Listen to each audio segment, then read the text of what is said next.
At one extremity, the rope was unstranded, and the separate spread yarns were all braided and woven round the socket of the harpoon.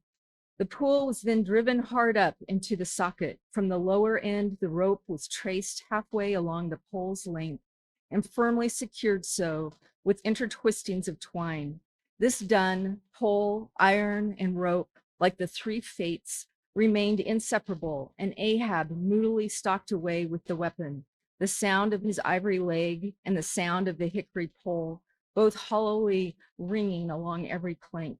But ere he entered his cabin, a light, unnatural, half-bantering, yet most piteous sound was heard.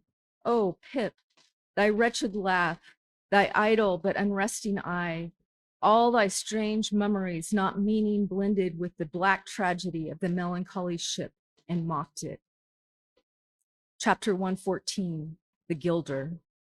Penetrating further and further into the heart of the Japanese cruising ground, the Pequod was soon all astir in the fishery.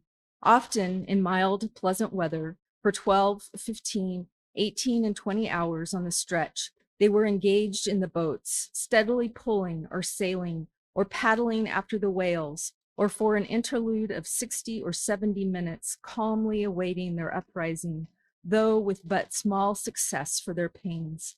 At such times, under an abated sun, afloat all day upon smooth, slow, heaving swells, seated in his boat, light as a birch canoe, and so sociably mixing with the soft waves themselves, like that hearthstone cats, they purr against the gunwale. These are the times of dreamy quietude, when beholding the tranquil beauty and brilliancy of the ocean's skin, one forgets the tiger heart that pants beneath it, and would willingly remember that this velvet paw but conceals a remorseless fang. These are the times when in his whaleboat the rover softly feels a certain filial, confident, land-like feeling toward the sea, that he regards it as so much flowery earth, and the distant ship revealing not only the tops of her masts seems struggling forward, not through high rolling waves, but through the tall grass of a rolling prairie, as when the Western immigrants' horses only show their erected ears, while their hidden bodies widely wade through the amazing verdure. The long-drawn virgin vales, the mild blue hillsides, as over these there steals the hush, the hum. You almost swear that the play-wearied children lie sleeping in these solitudes, in some glad Maytime, when the flowers of the woods are plucked, and all this mixes with your most mystic mood, so that fact and fancy, halfway meeting, interpenetrate and form one seamless whole. Nor did such soothing scenes, however temporary, fail of at least as temporary an effect on Ahab. But if these secret golden keys did seem to open in him his own secret golden treasuries, yet did his breath upon them prove but tarnishing.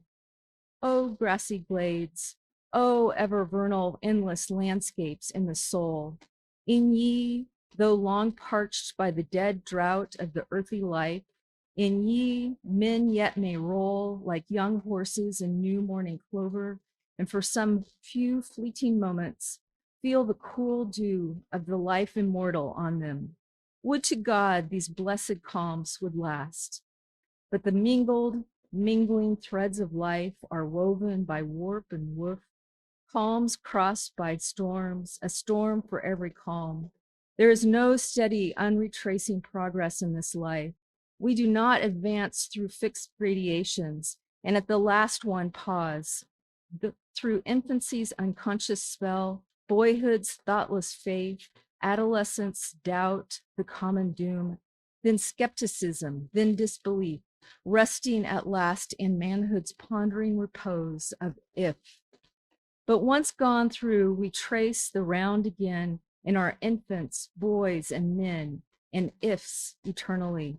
Where lies the final harbor, whence we unmoor no more?